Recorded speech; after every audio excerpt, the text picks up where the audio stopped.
Watoto wanapozaliwa huwa wanaanza kukua, na wale ambao wanafanikiwa kupata maziwa ya kutosha ya mama huwa wanakuwa wakiwa na afya nzuri, kwa sababu katika maziwa ya mama kuna nguvu, na hiyo nguvu ipo katika mfumo wa virutubisho. Kwa hiyo mtoto anayenyonya vizuri maziwa ya mama anakuwa na afya njema na anastawi vizuri, anakuwa vizuri, anakuwa na maendeleo yule mtoto. Lakini mtoto ambaye hapati maziwa ya mama au mtoto ambaye anashindwa kupata lishe nzuri anapokuwa mdogo, hata ukuaji wake unakuwa mbaya. Maana yake amekosa kitu kinachoweza kumsaidia kukua vizuri. Bwana Yesu asifiwe sana. Sasa katika neno la Mungu, ambalo neno la Mungu ni chakula cha roho,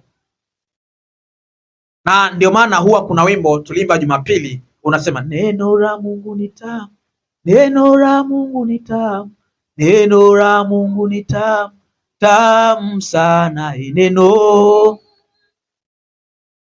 Neno la Mungu ni tamu, neno la Mungu ni tamu, tamu sana. Ni chakula cha roho. Mtu anapokula chakula hiki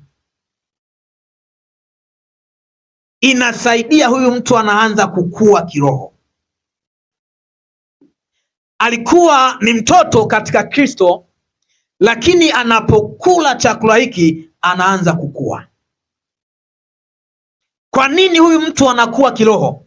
Ni kwa sababu katika lile neno kuna nguvu ambayo inasababisha ukuaji. Bwana Yesu asifiwe sana. Angalia kitabu kile cha Wakorinto wa kwanza sura ile ya 3 na ule mstari wa kwanza. Wakorinto wa kwanza sura yake ya 3 na ule mstari wa kwanza, na Biblia inasema, lakini ndugu zangu, mimi sikuweza kusema nanyi kama na watu wenye tabia ya rohoni, bali kama na watu wenye tabia ya mwilini, kama na watoto wachanga katika Kristo. Naliwanywesha maziwa, sikuwalisha chakula, kwa kuwa mlikuwa hamjakiweza, maana hata sasa hamkiwezi. Lakini pia angalia Petro wa kwanza sura yake ya 2 na mstari wa 2. Petro wa kwanza sura yake ya 2 na mstari wa 2. Wakorinto anawaambia, nilipokuja kwenu sikusema na ninyi kama watu wa tabia ya rohoni. Anasema niliwanywesha maziwa. Sasa anaposema maneno haya, si kwamba Paulo alipoenda Korinto kwamba alienda na madumu ya maziwa. Hakwenda na madumu ya maziwa, lakini alienda na neno. Bwana Yesu asifiwe sana. Alienda na neno, na alipoenda na neno, alienda na aina ya neno ambalo ni jepesi. Sema jepesi. Neno jepesi, ambalo hilo neno alikuwa anawafundisha Wakorinto ili waache kutenda dhambi, watende matendo mema, waache kutembea katika matendo ya mwili, watende matendo sawasawa na neno la Mungu. Sasa mtu ambaye anafundishwa aina hiyo ya fundisho, mtu ambaye anahubiriwa aina hiyo ya injili, huyo ni mtoto mchanga katika Kristo. Bwana Yesu asifiwe sana. Ndio maana Paulo anasema kwamba nilipokuja kwenu, niliposema na ninyi, sikusema na ninyi kama watu wazima, kama watu wenye tabia ya rohoni, niliwanywesha maziwa. Maana yake nilisema na ninyi maneno laini. Bwana Yesu asifiwe sana. Lakini katika aina hiyo ya maneno kulikuwa na nguvu inayoweza kuwasaidia wakue. Lakini bahati mbaya ni kwamba wale watu hawakukua. Na ndio maana ukiendelea kusoma ule mstari wa 3 anazungumza athari ya kwamba wale watu hawakukua. Ni kwa nini hawakukua? Ni jambo ambalo nataka nilizungumzie hapa. Unajua sio kila mtu anayekwenda kanisani amekuwa kiroho, na ndio maana unaweza kushangaa mtu mwingine yupo kanisani lakini anasengenya kabisa. Anaweza kukaa katika vikao vya kusengenya na yeye anachangia mada, lakini akitoka pale anaenda kwenye kipindi kanisani. Bwana Yesu asifiwe sana. Mwingine anaenda kanisani lakini bado ana lugha kama ya watu wa mataifa. Huyu mtu si kwamba amekuwa, bado ni mchanga mdogo, kwa sababu huyu ukizungumza naye kama mtumishi wa Mungu, ukizungumza naye lazima utamwambia acha hii, acha hii.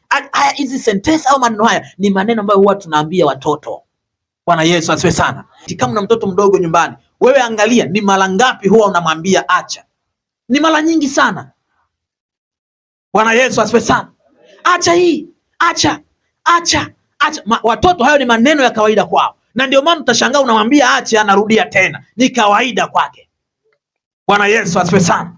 Sasa Paulo anapoenda kwa Korinto, anaenda kuwaelekeza mambo ambayo wanatakiwa kuyaacha. Ndio anasema niliwanywesha maziwa. Sasa mtu ambaye bado anaambiwa kuacha vitu ambavyo alikuwa anavifanya kabla hajamwamini Yesu, maana yake huyu ni mtoto mchanga katika Mungu. Bwana Yesu asifiwe sana. Ni mtoto mchanga, na ndio kwamba tunamnywesha maziwa, tunajaribu kumnywesha maziwa ili kwamba ile nguvu iliyomo katika maziwa imsaidie aweze kukua. Bwana Yesu asifiwe sana. Sasa unapokuwa umekuwa, automatically unajikuta kwamba hauhitaji tena maziwa. Nataka nijue nani ambaye hapa asubuhi anakunywa maziwa, mchana anakunywa maziwa, na usiku anakunywa maziwa, ndio chakula chake. Nafikiri hapa hayupo. Kama yupo ni hawa watoto wadogo ambao tuko nao leo. Bwana Yesu asifiwe sana. Kwa hiyo unajikuta kwamba ukishaacha kufanya yale mambo ulikuwa unakatazwa, unajikuta tena hata mtu akizungumza na wewe hapati nguvu ya kukwambia acha, kwa sababu umekwisha kuacha. Lakini natamani kukuelekeza vitu vikubwa, vitu vya kihuduma, kwamba sasa anza kufanya hivi, anza kufanya hivi. Mwanzo alikuwa anakuambia acha, ila anaanza kukwambia anza kufanya hivi, anza kumwimbia Mungu, anza kufunga, anza kuomba, anza kukesha, kwa sababu umekuwa. Bwana Yesu asifiwe sana. Sio mtoto tena katika Mungu. Ni nini kimekusaidia umekuwa? Ni kwa sababu ya nguvu ambayo ilikuwa imo katika neno, na hiyo nguvu inaendelea kukusaidia. Sasa unajua umeanza tena kuambiwa fanya, na neno la Mungu liko pale ambalo linapigilia msumari. Ile nguvu imo katika ile neno, kama ukiliheshimu inaweza kukusaidia. Yale mambo ulikuwa uwezi, unaanza kuyaweza. Unaweza kuyafanya, unaanza kuyafanya. Ulikuwa uwezi kufunga, unaanza kufunga, unaona ni kawaida. Ulikuwa huwezi kuomba, unaanza kuomba. Ulikuwa unaomba dakika 5, unaenda dakika 10, unaenda dakika 20, unaenda lisali zima, unasikia bado amani. Lakini mtoto mdogo ukimwelekeza kuomba dakika 5 amechoka. Bwana Yesu asifiwe sana. Nataka nikukumbushe wanafunzi wa Yesu alipoenda nao kule Getsemane, walikuwa bado wadogo, walikuwa bado hawajakuwa. Tazama, aliwaambia bakini hapa mkeshe pamoja na mimi. Akajitenga na wao, yeye akaenda kwao, akaomba, na aliomba saa moja tu. Aliporudi akakuta wanakoroma, wamelala. Akauliza, hamkuweza kukesha angalau kwa lisali moja? Mtoto mdogo bado. Bwana Yesu asifiwe. Lakini nenda kawatazame baadaye. Walikuwa wao ndio wanasitiza watu kuomba, manake wamekuwa katika neno la Mungu. Kuna nguvu ambayo inasababisha ukuaji. Sasa ili hiyo nguvu iweze kukusaidia kukua, lazima neno la Mungu ulitii, ulisome neno la Mungu na kulitii. Hapo ndio ile nguvu inayosababisha ukuaji na kusaidia kukua. Bwana Yesu atusaidie sana. Lakini ukilisoma na usilitii, ile nguvu imo ndani ya neno haitakusaidia kukua. Na kama isipokusaidia, sio kwamba neno lile halina nguvu. Lile neno lina nguvu, lakini wewe umekataa kuliheshimu, umekataa kulitii lile neno. Bwana Yesu atusaidie sana. Na kuna mambo matatu manne hivi ambayo huwa yanaashiria mtu ambaye bado hajalitii neno la Mungu, na kwa maana hiyo hajakuwa.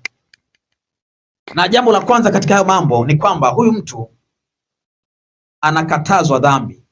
Huyu mtu anakatazwa dhambi au anakatazwa kufanya baadhi ya vitu. Huyu manake yupo kanisani lakini bado hajalitii neno, hajalipa nafasi neno la Mungu limsaidie kukua. Lakini pia jambo la pili, hushindwa kuwafundisha watu wengine. Huwa hawezi kumfundisha mtu yeyote, hawezi kumfundisha mtu, hawezi kumsaidia mtu kitu chochote cha kiroho. Lakini jambo la tatu, hapendi kuonywa. Ukimwonya anakuwa mkali, anakwambia kwani wewe ni Mungu, kwani wewe ni Mungu. Anakuwa na vitu vingi vya kujitetea. Huyu mtu manake bado neno halijamsaidia, kali. Lakini pia pamoja na ukali wake anajiona yuko sawasawa. Unaweza kumuita Mr. Right, yuko sawasawa, never mess up, hakosei. Huyu mtu neno la Mungu halijamsaidia. Bwana Yesu tusaidie sana. Lakini pia huyu mtu hatumiki kanisani, hatumiki, ni mzigo, hatumiki kabisa, hajitoi kwa chochote. Huyu manake neno halijamsaidia.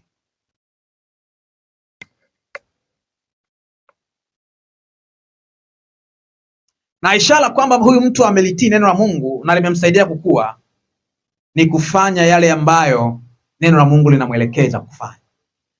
Ukimwona mtu anaomba, anafanya maombi kabisa ya kutoka ndani. Ukimwona mtu anafunga, hajaambiwa na mtu, yeye mwenyewe anasema leo mimi nafunga na mtafuta Mungu. Ukimwona mtu anajitoa kanisani, anajitoa, anatoa vizuri sadaka, anatoa muda wake. Ukimwona mtu wa namna hiyo, ukimwona mtu ambaye yuko tayari kuwatumikia wengine, huyo mtu ujue neno la Mungu limemsaidia na amekuwa kiroho. Bwana Yesu asifiwe sana. Ukimwona mtu anafunga, anafanya bidii katika Mungu, anajitoa pale kanisani, kitu hakijakaa sawa na anatamani kuweka sawa sawa, lakini pia yuko tayari kuwatumikia wengine, kujitoa kwa ajili ya wengine, huyo mtu manake neno la Mungu limo ndani yake na limemsaidia. Tayari huyu mtu ameliheshimu na huyu mtu tayari amekuwa, ametoka kuwa mtoto mdogo. Amen. Bwana Yesu asifiwe sana. Ameanza kuwa, amekuwa mtu mzima katika Mungu. Sasa kinachomsaidia mtu kufika hapo ni ile nguvu iliyomo katika neno la Mungu. Bwana Yesu asifiwe sana. Ile nguvu ambayo imo katika neno la Mungu ndio ambayo imemsaidia kufika. Lakini kuna nguvu nyingine ya pili ambayo naizungumzia leo, na hii itakuwa ni ya mwisho. Nguvu ya pili ambayo imo katika neno la Mungu ni nguvu inayotufanya tufanane na Kristo. Nguvu ambayo inamfanya mwamini afanane na Kristo. Hapa nataka nikae kidogo nikwambie, hata kama wewe ni mwanamke, ni mwanaume, unaweza kufanana na Kristo. Uwe unakaa mjini, unakaa kijijini, unakaa kwenye nyumba nzuri, unakaa kwenye nyumba ya kawaida, unakula vizuri, unakula kawaida, unavaa vizuri, unavaa kawaida, bila kujali chochote kwenye maisha yako, bila kujali chochote kwenye maisha yako. Unaweza kufika hatua ukitembea watu wanamwona Kristo ndani yako, ukifanya kazi zako watu wanamwona Kristo ndani yako, ukitembea, ukiimba, ukifungua mdomo kuzungumza, watu wakikusikiliza ni kana kwamba Kristo anazungumza. Umefika kwenye hatua ambayo sasa umemfanania Kristo.